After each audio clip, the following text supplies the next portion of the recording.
साहिब बंदी सतनाम बंदी छोड़ सतगुरु कबीर साहिब की जय हो।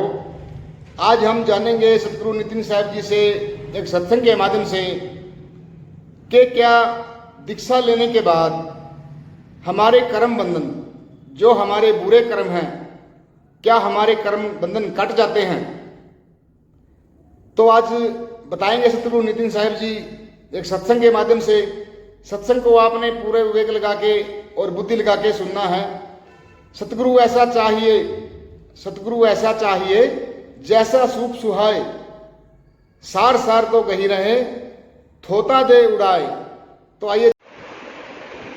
कर्म करने से, भक्ति करने से कर्म कट जाते हैं, फिर उनको कष्ट क्यों होता है? भक्ति करने से कर्म कट जाते हैं, फिर कष्ट क्यों होता है? पहले समझ लो कि हमारा जो शरीर है, हमारा जो ये जन्म है, ये हमारे प्रारब्ध से बना हुआ है। यानी पहले जो हमने काम कर रखे हैं, जो भी हमने कुछ किया है, ये शरीर हमें उसकी वजह से मिला है। हमने खूब अच्छे अच्छे काम किए हैं तो शरीर भी अच्छा मिल जाएगा, सुंदर मिल जाएगा, सुडौल मिल जाएगा, और घर भी अच्छा मिल जाएगा। किसी अच्छे मंत्री के यहाँ, किसी बड़े बाबू के यहाँ, किसी अमीर आदमी के यहाँ तुम पैदा हो जाओगे, तुम्हारा शरीर पैदा हो जाएगा। अब ये हो गया तुम्हारा प्रारब्ध।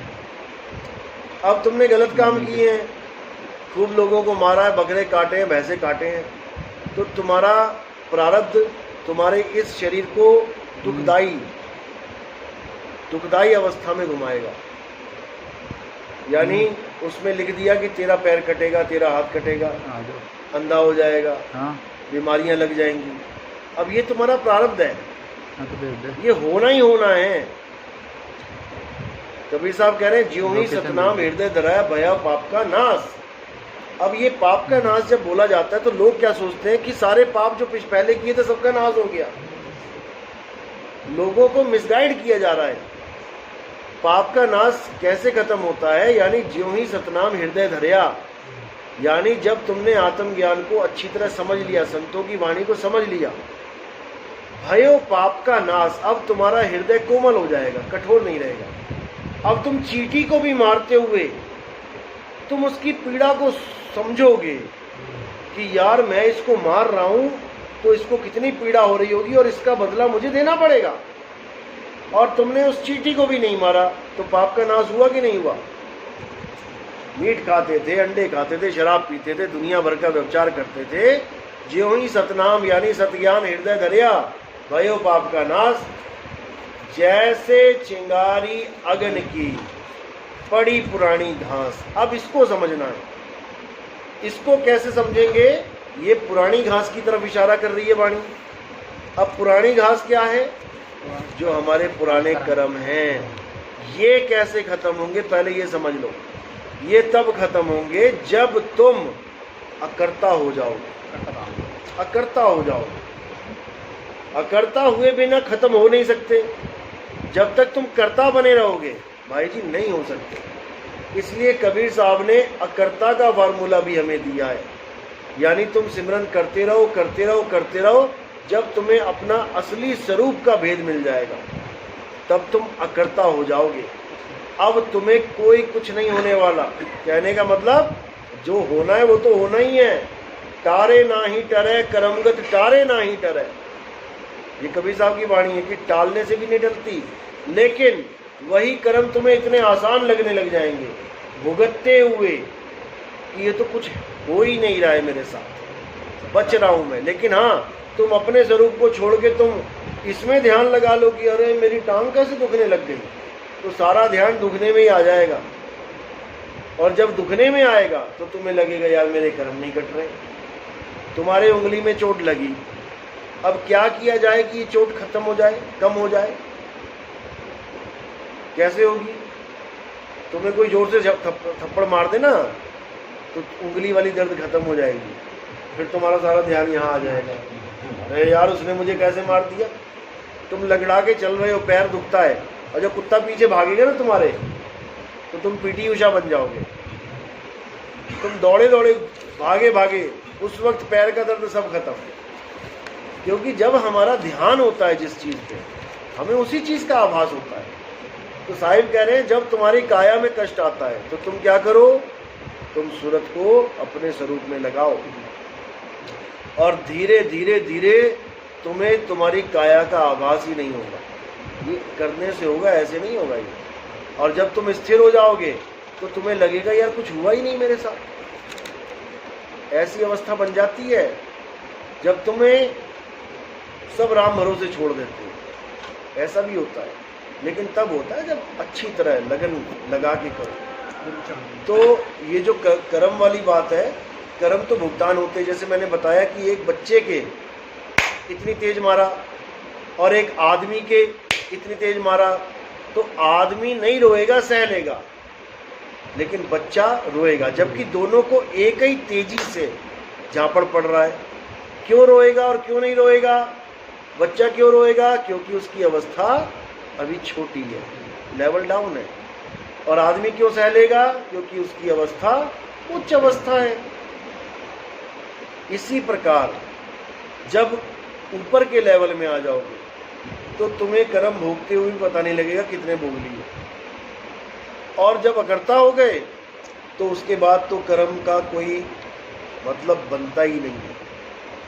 तब ये लागू होता है कि जब मैंने कुछ किया ही नहीं है। जैसे जज कहता है ना, तमाम सबूतों और तमाम सबूतों और बयानों के आधार को मद्देनजर रखते हुए इस आदमी को, इस कैदी को रिहा किया जाता है। अब क्यों रिहा कर दिया? क्योंकि कैदी का वकील चतुर था, वकील सयाना था। वकील ने ये प्रूफ कर दिया कि मेरा बंदा जब ये कांड हुआ तो वहां था ही नहीं, इसने किया ही नहीं।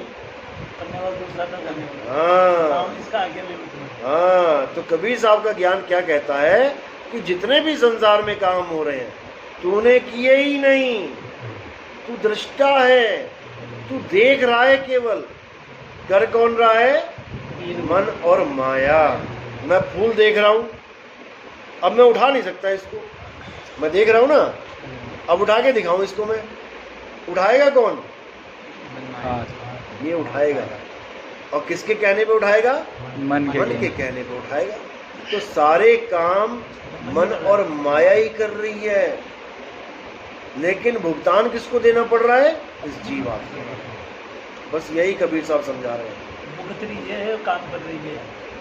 शब्द हमारा तू शब्द का, सुन मत जा सरक, और जो चाहे निज रूप को शब्द ही ले परख। जब तक हमें अपना निज स्वरूप नहीं पता तो अब इसको अपना स्वरूप मानेंगे। अब इससे ये उठाएंगे तो कहेंगे मैंने उठाया। पंगा ये है, अपना स्वरूप जाना नहीं और इस नकली स्वरूप ने जो माल उठाया उसको अपना मान लिया। कर्म यही पंगा है। अब जब निज स्वरूप को जान लिया, जो चाहे निज रूप को, तो शब्द ही ले परख। ये वाणी अभी भगत जी ने दिखाई, ये रामपाल जी की पुस्तक में है, ये वाणी छपी हुई है।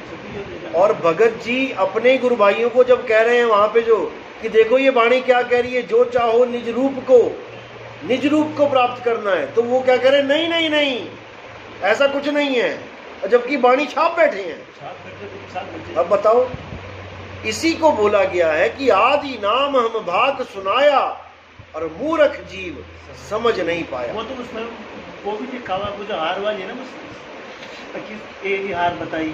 हाँ, वो भी लिखा हुआ। कौन सा बताया? सखी सहेली, संगी की सहेली ने भेद बताया। नामदेव जी की वाणी। हाँ, सखी सहेली ने भेद बताया कि गले में हार पड़ा है और मैं गले में हार डाल के भूल गई गले में है और ढूंढ रही हूँ। अब मेरी सखी सहेली ने बताया कि जिसको तू ढूंढ रही है वो तो गले में पहन रखा है। तो कहते हैं ना कहीं गया ना आया, कि मुझे कहीं जाने की जरूरत ही नहीं पड़ी, जो वस्तु थी वो मुझे मिल गई। कई बार है इनमें मतलब है, लेकिन ये पकड़। हाँ, इसी को बोला है ना कि आदि नाम हम भाग सुनाया, वाणी के द्वारा भाग के सुना दिया कि जो चाहो निज तत्व को। अब निज तत्व ही आदि नाम है, भाग के सुना भी दिया। वाणी में लिखवा भी दिया, अब लेकिन समझे कौन इसे? तो कह रहे आदि नाम हम भाग सुनाया और ये मूर्ख जीव समझ नहीं पाए। अब ये दिक्कत है इन लोगों के साथ, अब कोई समझाए तो बुरा बन जाए, इसलिए ठीक है जहां लगे लगे रहने दो। हाँ जी, और कोई सवाल? हाँ साहिब, एक सवाल और है। इसमें लिखा है कि गुरु पारस को अंतरो जानत संत सुजान, बोलो आप कंचन करे गुरु कर ले, और इसी में ये भी आया कि भाई बिना गुरु के परमात्मा मिल जाता है। नहीं, देखो वाणियों को तोड़ने मरोड़ने वाले संत बहुत बैठे हैं, पहले तो ये समझ लो। वाणी का गुरु पारस को अंतरो जानत तभी संत करो, सुजान। और पारस का जो अंतर है, जब शब्द का अनुभव कर लिया तो सारी वाणियां मिल जाएंगी।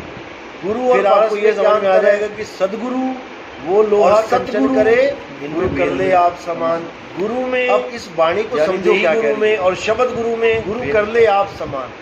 तो वाणी क्या कह रही है? इसमें भेद है। वाणी कह रही है साहब कैसे कि करेगा ये गुरु अपने अपने- समान? एक आदमी गुरु है, उसने एक लेडीज को नाम दे दिया, चेली बन गई। अब वो कैसे करेगा अपने जैसा लेडीज को? क्या वो भी आदमी बन जाएगी? तो कैसे, किसकी बात चल रही है यहाँ पे? देह गुरु की बात चल रही है? नहीं चल रही है। देह गुरु की बात नहीं चल रही है, शब्द गुरु की बात चल रही है कि वो अपने जैसा कर लेगा। कैसे करेगा? जैसे समुद्र नदी को अपने जैसा कर लेता है। कोई भी नदी है, जब वो समुद्र में गिरती है, क्या वो नदी रह जाती है? नहीं सर। बस इसी को बोला है, गुरु को कीजिए दंडवत, कोटि कोटि प्रणाम, कीट न जाने भृंग को, गुरु कर ले आप समान। ये शब्द गुरु की महिमा है भाई। शब्द गुरु शिष्य को अपने जैसा करता है। तुम्हारी सूरत को जब वो शब्द अपने में समेटेगा तो तुम में और शब्द में कोई फर्क ही नहीं रह जाएगा। फिर तुम्हारी अवस्था ये बन जाएगी कि हम है शब्द शब्द हम माही, हमसे भिन्न और कछु नहीं, क्योंकि सूरत शब्द में लीन हो गई। अब दोनों एक रूप हो गए, वहां पर द्वैत नहीं रहेगा कि तुम कहोगे कि परमात्मा सिंहासन पे बैठा हो, मैं जाके चवर करूं। तो चवर ववर वाला काम खत्म हो जाएगा। चवर तब तक करोगे जब तक तुम किसी और को परमात्मा मान बैठे हो। यहाँ पर परमात्मा हो जाना है, और परमात्मा होने का मतलब है सूरत को शब्द से जोड़ देना है, अपनी हस्ती खत्म कर देनी है, जीव अवस्था खत्म कर देनी है। बस यही है, कोई अंतर्यामी नहीं बन जाओगे। नदी सारे शहरों को छोड़ के समुद्र में मिल रही है, तो सारे शहरों का काम खत्म। अब वो किसी शहर को नहीं जानती। पहले वो चित्रकूट को भी जान रही है, हरिद्वार को भी जान रही है, ऋषिकेश को भी जान रही है, कितने घाटों को जान रही है। अब वो जब समुद्र में समा गई, अब वो किसी से भी कोई वास्ता नहीं रह गया। अब वो अपने आप में लीन है, अपने स्वरूप को पा लिया उसने, किसी और का ज्ञान नहीं है, अपना ज्ञान प्राप्त करना। बात ये है, शब्द विहंगम चाल हमारा। तो यहाँ पर शब्द गुरु की बात है। देह गुरु जो होता है ये अपने ऊपर फिट करते हैं वाणी, इसीलिए हमारे सत्संग कड़वे करीले लगते हैं। इनको कड़वे लगते हैं देही गुरुओं को, क्योंकि मैं देह गुरु का खंडन करता हूँ। जब ऐसी वाणियाँ आती हैं तब, और जहाँ देही गुरु की महिमा गाई है वो भी है, ऐसा नहीं है कि महिमा नहीं गाई है, लेकिन जहां तक महिमा गाई है इसको वहीं तक रहने दो। 10वीं का टीचर भी टीचर है, 5वीं का टीचर भी टीचर है। अब तुम 5वीं के टीचर को बोलने लग जाओ ये PhD का टीचर है, ये गलत है। टीचर बोलो, जरूर बोलो, ये भी बोलो कि इसके बिना तुम आगे नहीं बढ़ सकते, बिल्कुल सही बात है। 5वीं का टीचर तुम्हें ना पढ़ाए तुम 5वीं पास नहीं हो सकते, कितनी बार एग्जाम दे लो। अगर टीचर तुम्हें गलत पढ़ाने लग जाए तो तुम वैसे ही मारे गए। यानी गलत ज्ञान देने वाले भी गुरु बैठे हैं और सही ज्ञान देने वाले भी गुरु बैठे हैं, लेकिन दोनों ही अपने अपने लेवल में हैं। तो सेवा देही गुरु की भी बोली है, सेवा को दो ही भले, दो बोल दिया ना। अब कई लोग ऐसे हैं जो कहते हैं गुरु तो शरीर होता ही नहीं है, देही गुरु तो कुछ होता ही नहीं है। जितनी बार भी गुरु आया है वाणी में ये परमात्मा के लिए है, तो फिर परमात्मा क्या दो हैं? वो बता दीजिए। अब दो बता दिए यहाँ पे। अब तुम सिद्ध करके दिखा दो कि यहाँ परमात्मा दो हैं। नहीं सिद्ध कर सकते, क्योंकि बिना गुरु के ज्ञान नहीं मिल सकता। आज जितना ये फालतू बातें करते हैं जो लोग गुरुओं के खिलाफ, अरे ये वही लोग हैं जो गुरुओं के पास धक्के खा रहे थे, जो थोड़ा थोड़ा थोड़ा इधर से थोड़ा उधर से लेके आज खुद ही गुरु बने बैठे हैं और खुद ही कह रहे हैं गुरु की जरूरत नहीं है। तुम क्यों बैठे हो? तुम क्यों ज्ञान दे रहे हो? जब गुरु की जरूरत नहीं है तो अपने आप ही ज्ञान हो जाएगा सबको, जैसे तुम्हें हो गया बिना गुरु के। तब क्यों लोगों को फोन कर रहे हो कि आओ हमसे नाम ले लो, हमसे ज्ञान समझ लो? अब जैसे तुम्हें हुआ वैसे सबको हो जाएगा। प्रकृति सबके लिए एक है। सूर्य उगा तुम्हारे लिए भी उगा, पड़ोसी के लिए भी उगा, सबके लिए उग गया। फिर तुम्हारी क्या जरूरत है हमें? भेदभाव तो वो कर रहे हैं। तो फिर तो ये सब मूर्खता है। बिना गुरु के ज्ञान नहीं होता। सेवा को दो ही भले, एक संत एक राम। राम है दाता मुक्ति का, संत जपावे नाम। लेवल बता दिए ना। अब इस वाणी के साथ कोई छेड़छाड़ करे कि जी गुरु जी मुक्त करते हैं, तो ये गलत है। तुमने वाणी को गलत सिद्ध करने की कोशिश करी है ये बोल के कि देही गुरु मुक्ति देता है। बिल्कुल गलत है। लेकिन हाँ, देही गुरु साइन जरूर करता है मुक्ति के कागज पे, वो करेगा। जैसे LIC का मालिक है, तुम्हें पता भी नहीं होगा वो किसकी कंपनी है, तुम कभी उससे मिले भी नहीं होगे, लेकिन जो LIC का बंदा तुम्हारे घर आया है और जिसने तुम्हारे पॉलिसी पे साइन कर दिया है, तुम्हारे भी साइन हो गए और उसके भी साइन हो गए। वो मैच्योर तब होगी तुम जब पैसे लेने जाओगे, तुम्हारे साइन भले हों और उस बंदे के साइन नहीं हो जो LIC का बंदा है, तुम्हें पैसे मिलने वाले नहीं। तुम्हारे घर में मौत भी हो गई तब भी पैसे नहीं मिलेंगे अगर उसने साइन नहीं किया। तो जो लोग ये सोचते हैं कि नितिन दास के पास आ गए, ज्ञान ले लिया, अब क्या है, छोड़ दो इसको, तो भैया साइन नहीं चलेंगे। फिर याद रखना, जब तुमने साइन ही हटा लिया तो नहीं लगेगा वहाँ पे सीधे। या तो हमारे में कोई गलती है, जब किसी में कोई गलती है तो उसको छोड़ सकते हो। कबीर साहब कह रहे हैं एक डाल दो पंछी बैठे, एक गुरु एक चेला। गुरु की करनी गुरु भरेगा, चेले की करनी चेला। गुरु ने तुम्हारे हाथ में लट पकड़ा दिए, तुम्हें पुलिस वालों के सामने खड़ा कर दिया, मारो। अब क्या करोगे? मारोगे? मारोगे? नहीं। नहीं मारेंगे, नहीं मारेंगे। वहां क्या करना चाहिए? गुरु को छोड़ देना चाहिए। लेकिन क्या नहीं छोड़ना चाहिए? ज्ञान। ज्ञान नहीं छोड़ना चाहिए। गुरु को छोड़ दिया, छोड़ दिया। क्यों? क्योंकि गुरु की करनी गुरु भुगतेगा। हम क्यों भुगते? ये करनी का मामला है, ज्ञान का मामला नहीं है। ज्ञान तो दोनों को एक ही दिया था कि लठ मत पकड़ना।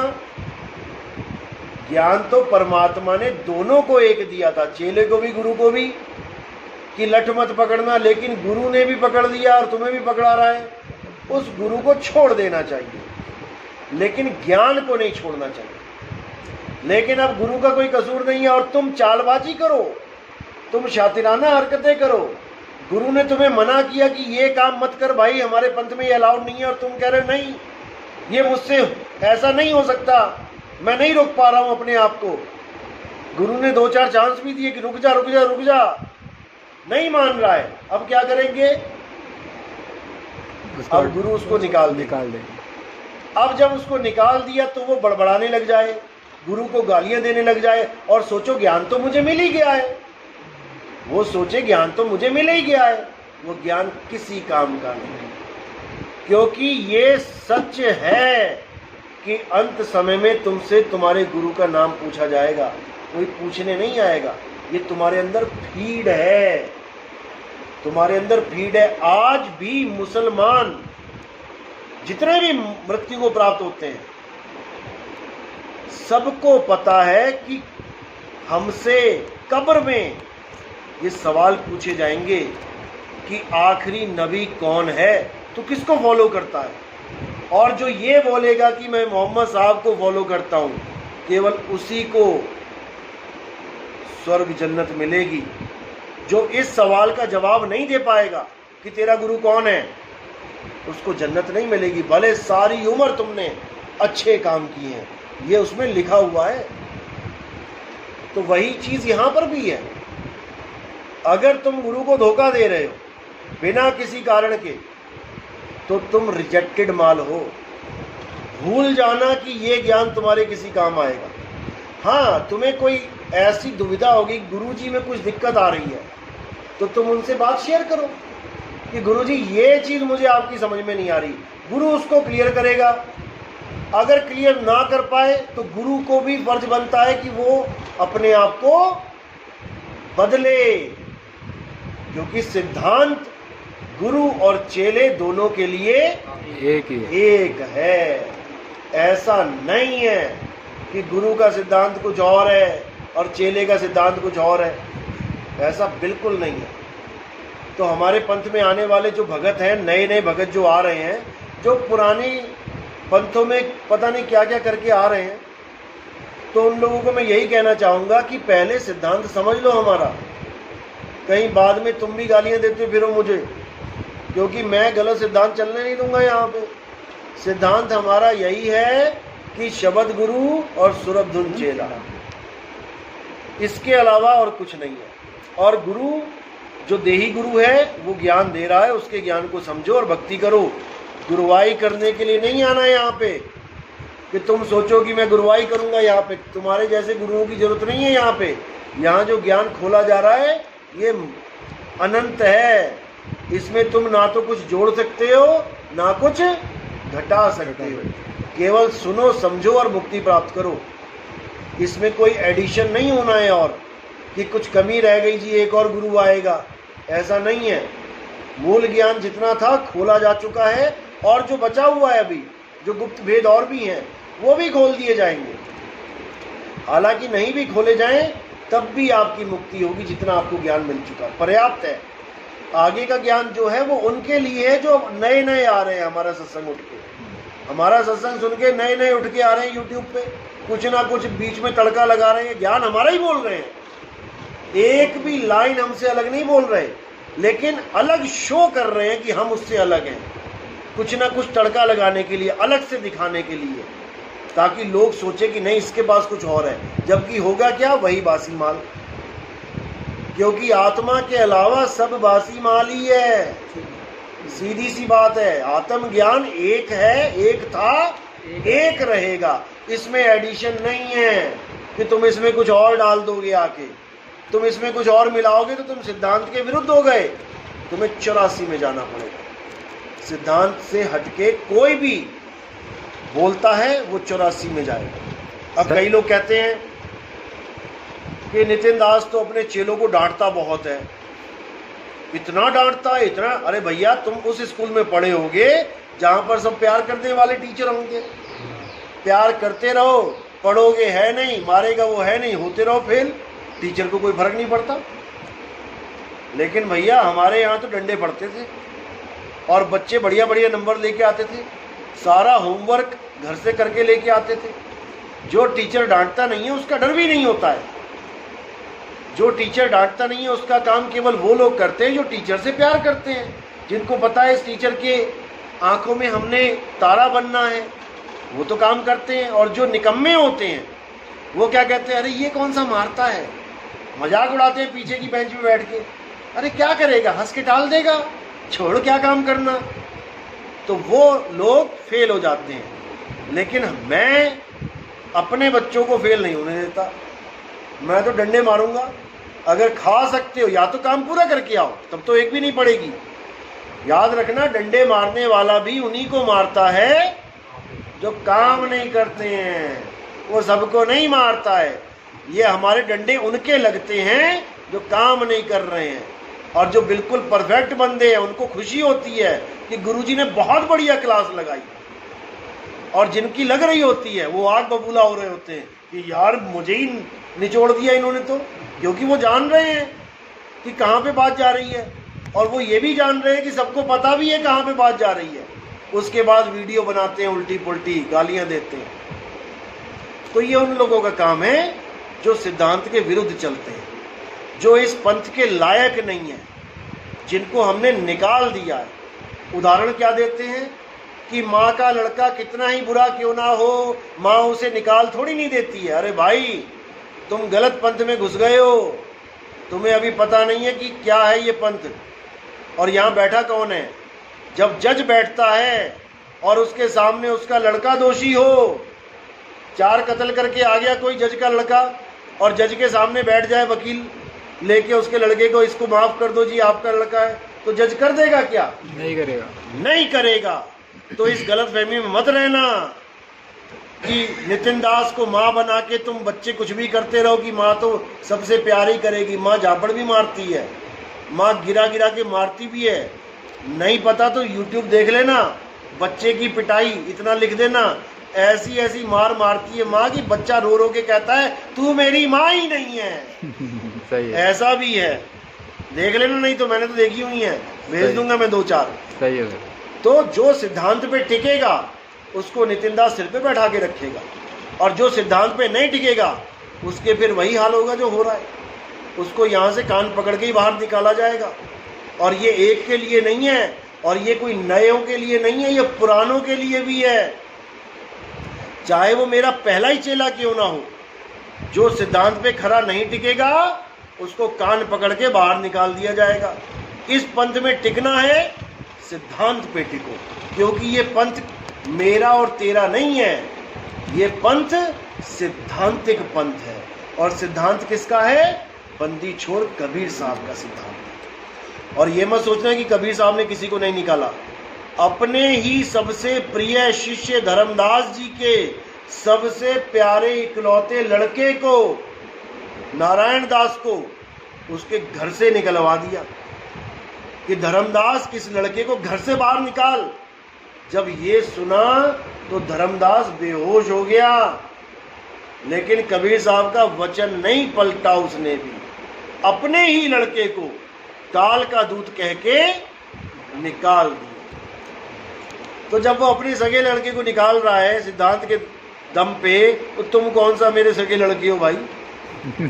तुम तो मेरे सगे भी नहीं हो। हाँ, जो मेरा तुम्हारा रिश्ता है वो सगे से भी ज्यादा अटूट रिश्ता है, लेकिन वो तब है जब सिद्धांत पे चलो, तो नहीं तो कोई रिश्ता नहीं है भैया, फिर तो धर्मदास वाला और नारायण दास वाला ही रहेगा। और ऐसा भी नहीं है कि केवल उसी के लड़के को निकाला, कमाल जो कबीर साहब का ही लड़का कहला रहा है उसको नहीं निकाला क्या? निकाला था, उसको भी निकाला जब सिद्धांत पे नहीं चला। इसलिए सिद्धांत पे चलोगे तो बहुत अच्छी बात है, बहुत प्रेम मिलेगा, इतना प्रेम मिलेगा संभाल नहीं पाओगे। और सिद्धांत से हटके बात चल करोगे तो फिर क्रोध भी मिलेगा। और ये क्रोध कोई दुनियावी क्रोध नहीं है कि नितिन दास तो क्रोधी है। नितिन दास क्रोधी उसके लिए है जो सिद्धांत पे नहीं चलता, और ये क्रोध उसके भले के लिए है, उसके बुरे के लिए नहीं है। मास्टर के डंडे तुम्हारे भले के लिए हैं। अच्छे नंबर आ जाएंगे तो बुरा हो जाएगा क्या? उसके डर के मारे पढ़ने लग जाओगे, याद करने लग जाओगे, बुरा हो जाएगा क्या? लेकिन अगर तुम केवल डंडे देखोगे तो तुम्हें बुरा लगेगा, लेकिन जब तुम उसका फल देखोगे, रिजल्ट देखोगे, तो तुम्हें अच्छा लगेगा। तुम 84 में जा रहे हो सिद्धांत तोड़ के, मुझे बुरा लग रहा है क्योंकि मेरा चेला 84 में जा रहा है, मैं तो डंडे मार के वापस लेके आऊंगा उसे। अब वो मेरे डंडे देखेगा तो वो वापस नहीं आ सकता। वो कारण देखे डंडे क्यों पड़ रहे हैं, उस कारण को सही कर ले। आज भी गले से लगाऊंगा मैं, आप यकीन नहीं करोगे, जो मुझसे माफी मांगता है मैं उसको माफ कर देता हूं। रामपाल जी के कितने चेले हैं, स्क्रीनशॉट भेजता रहता हूं मैं, जो कहते हैं हमने 2-2 साल 3-3 साल आपको गालियां निकाली हैं यूट्यूब चैनल के माध्यम से, लेकिन आपका सत्संग सुनते भी रहे कि इसमें कमियां ढूंढूं, और कमियां ढूंढते ढूंढते ढूंढते अपनी ही कमी दिखाई देने लग गई। उसके बाद बदल गए, मैंने गले से लगाया, क्योंकि अज्ञानता में कोई गाली देता है ज्ञानी पुरुष कभी गाली नहीं देता। अगर कोई किसी को गाली दे रहा है तो याद रखना कि वो अज्ञानता में दे रहा है, कारण कुछ और है जो वो समझ नहीं पा रहा।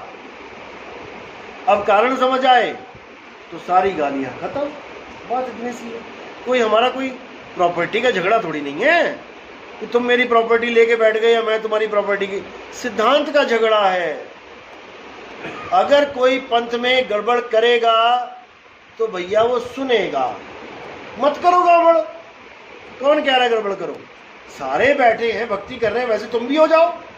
तुम खुद को स्पेशल दिखाने के लिए कोई बीच में खुरपैच करोगे, कोई साम दाम दंड भेद लगाओगे कि मैं किसी की आत्मा हूँ, मेरे पुराने इतने जन्म थे, मैं फलाना था, मैं ढिकाना था, ये तो भैया सिद्धांत के खिलाफ है।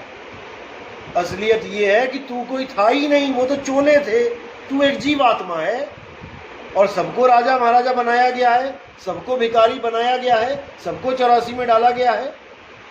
कौन से चोले की महानता गा रहे हो भाई कि मैं पुराने जन्म में फलाना था? अरे जन्म गया, बात गई, रात गई।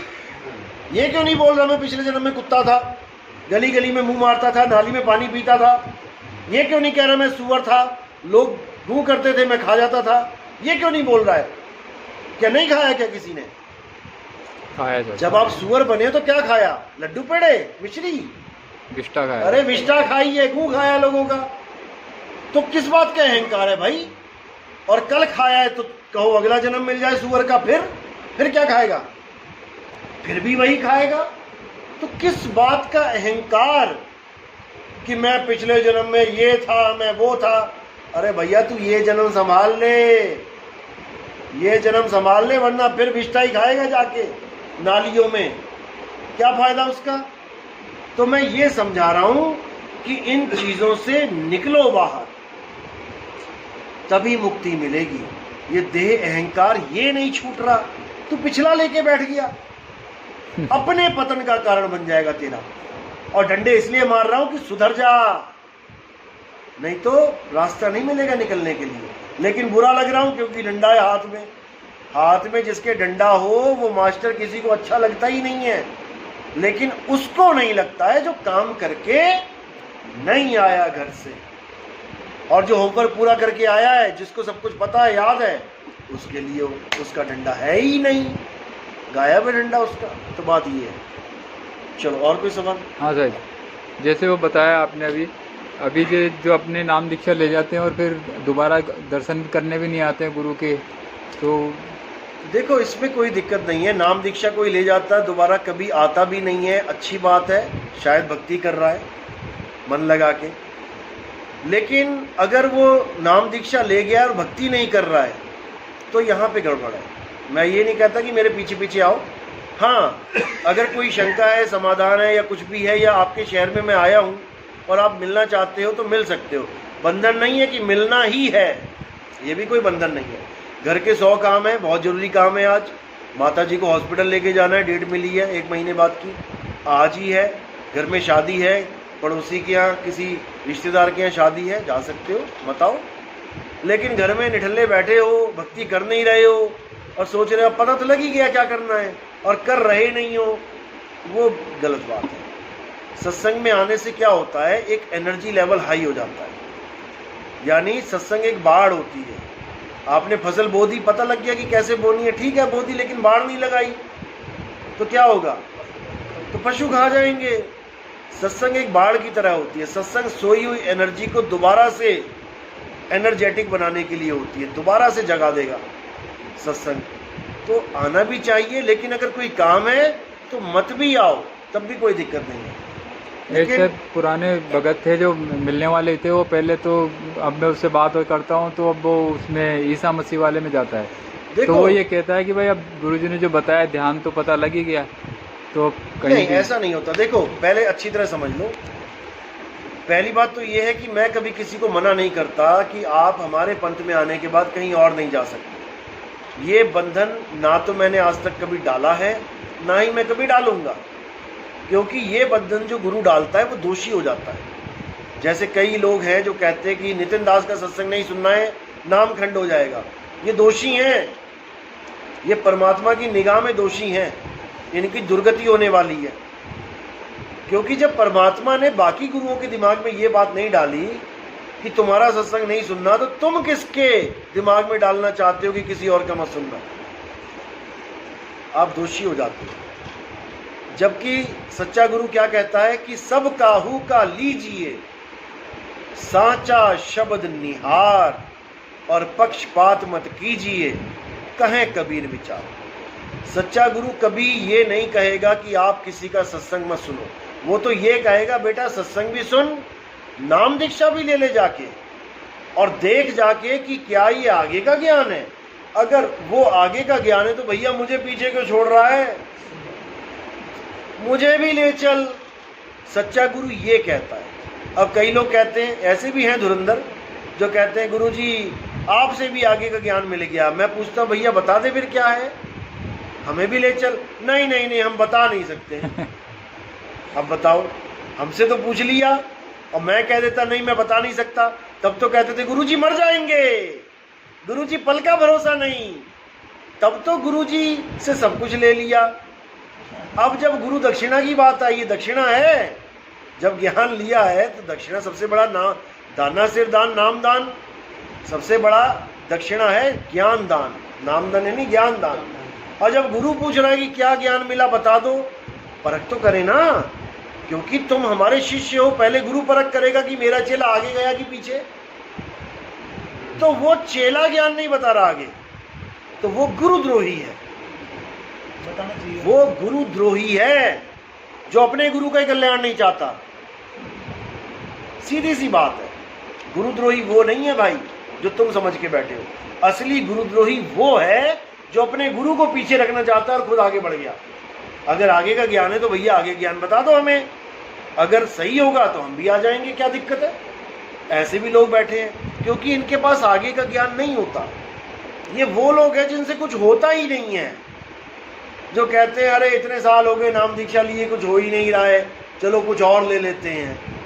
पता लगा ये भी नहीं रहा और कुछ और भी नहीं मिला। तो मना तो मैं किसी को नहीं करता, जिसको यहाँ पे टिकना है टिको, जिसको नहीं टिकना है आगे बढ़ो।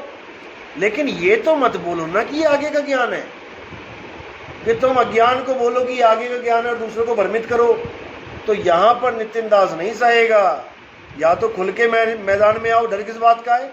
अगर ये आगे का ज्ञान है तुम्हारे पास तो खुल के आओ, आओ संतो मेला कीजिए, और खाली है तो भर भर लीजिए, भरे हैं तो छक छक पीजिए। यहाँ तक कि मैंने भी अपने सत्संगों में ज्ञान को छुपाया नहीं है।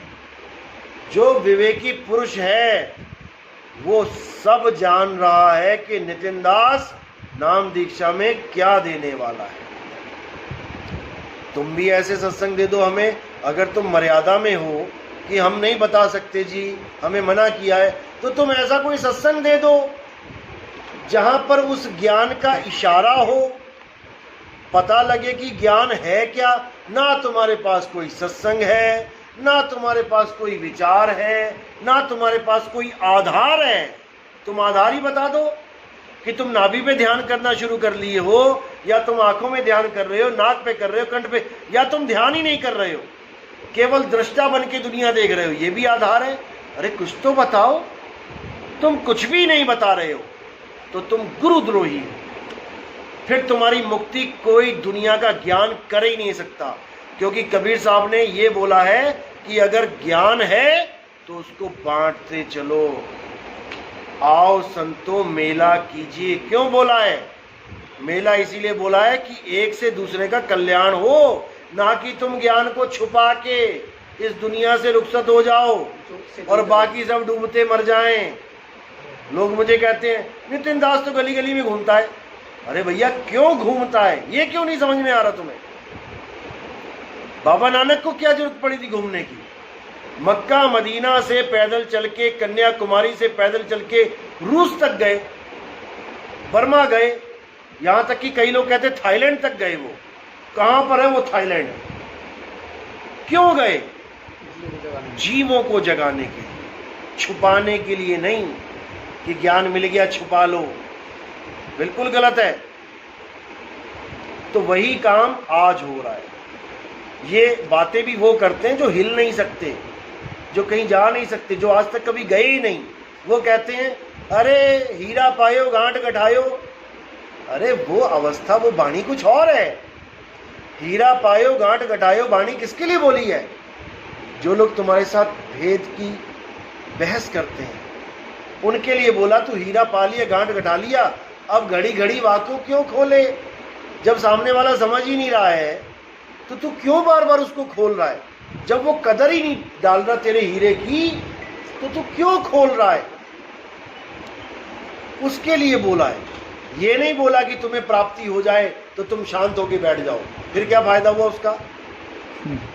उसका फायदा क्या हुआ ये बताओ? फिर तो सारे संत शांत होकर बैठ जाओ और फिर तुम्हारा कल्याण कैसे होगा? है? कैसे होगा? फिर तो सारे ही बैठ जाओ चुप होके, फिर तो सत्संग करना ही छोड़ दो।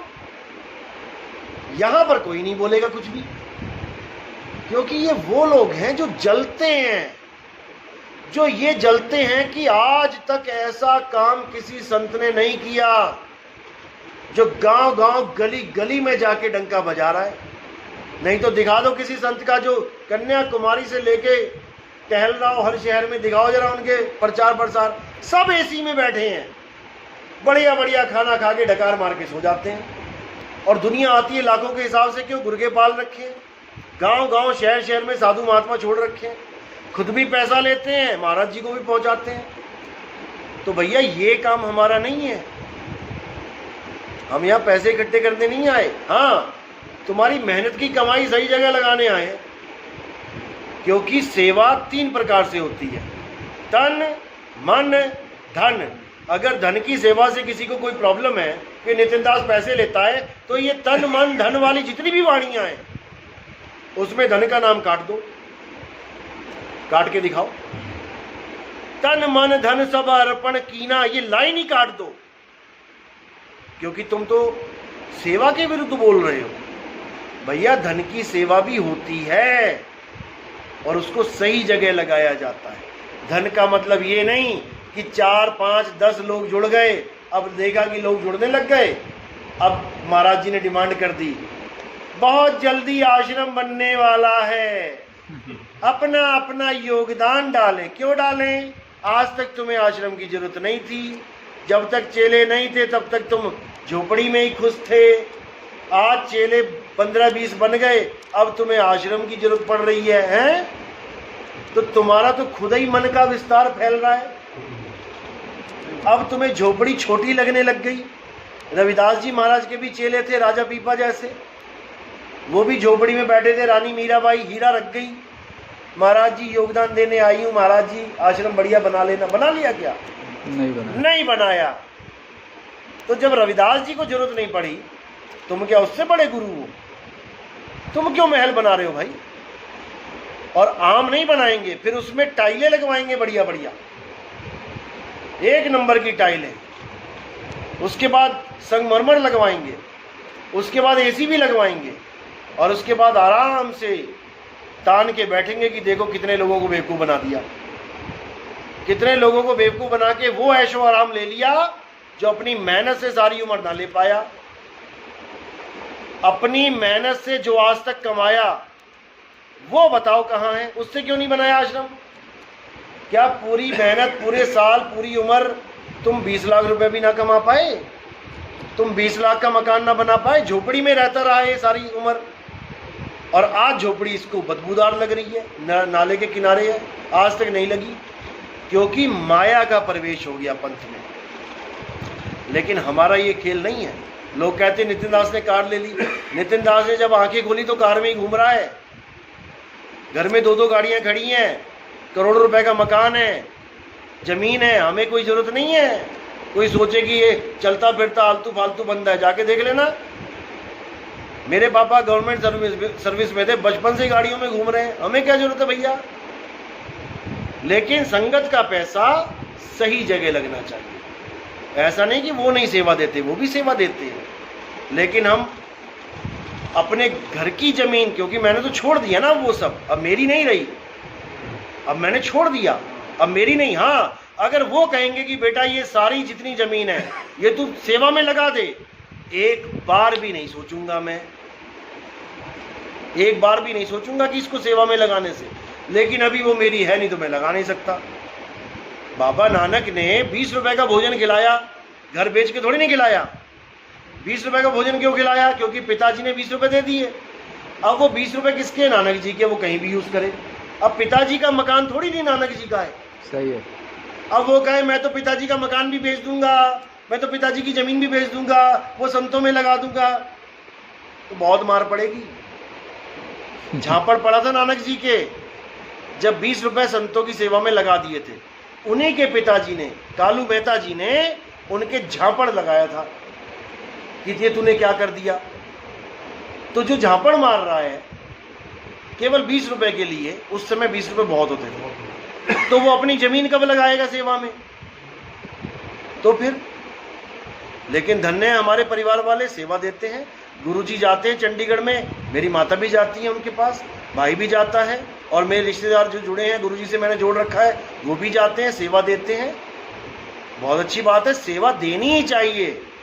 धन की सेवा बहुत जरूरी है, क्योंकि संत आ रहे हैं, जा रहे हैं, कोई रिजर्वेशन हो रही है, कोई किराया भाड़ा लग रहा है, कहीं रिक्शा भी करना पड़ रहा है, सामान ज़्यादा है, कहीं ऑटो भी कर रहे हैं, टैक्सी भी करना पड़ता है। भैया कैसे करेंगे?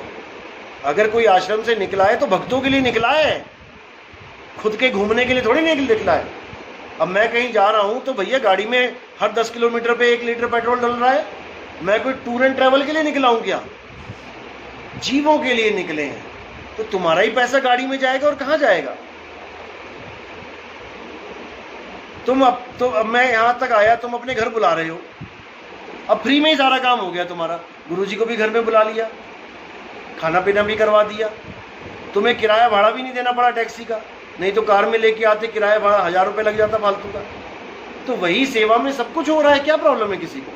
प्रॉब्लम उसको है जो इन बातों को समझ नहीं पाता। जो चांद में दाग देखना चाहता है उसको दाग ही दिखाई देंगे, और जो चांद की खूबसूरती देखना चाहता है उसको वो खूबसूरत ही दिखाई देगा। है दोनों चीज उसमें, समझ रहे हो? है दोनों चीज, लेकिन आपकी दृष्टि पर डिपेंड करता है कि आप क्या देख रहे हो। बात ये है। तो जब हम दान लेते हैं किसी से, तो जो कुदृष्टि वाले होते हैं वो पैसे को देखते हैं, अरे पैसा देखो, फोटो मेरी भेजते हैं यूट्यूब पे, उसमें जहाँ पे दान दे रखा होता है लोगों ने वहाँ गोला बना देते हैं, ये देखो पैसा ले रहा है, ये देखो पैसा। और जब पेट्रोल डला रहे हैं, अपने शरीर की ऐसी तैसी करा रहे हैं, 24 घंटे भ्रमण पे चल रहे हैं, वो नहीं दिखाई देता। वो क्यों नहीं दिखता? क्योंकि कुदृष्टि है। सुअर के आगे तुम 1000 रुपए की मिठाई रख दो और विष्ठा रख दो, अब सुअर क्या खाएगा? विष्ठा ही खाएगा। उसको उसी में खुशबू दिखाई देगी और सीधे गप्प से मुंह मार देगा। बस यही फर्क है एक सज्जन और दुर्जन में। सज्जन हमेशा अच्छी बातें देखेगा और दुर्जन कोई बुराई ना हो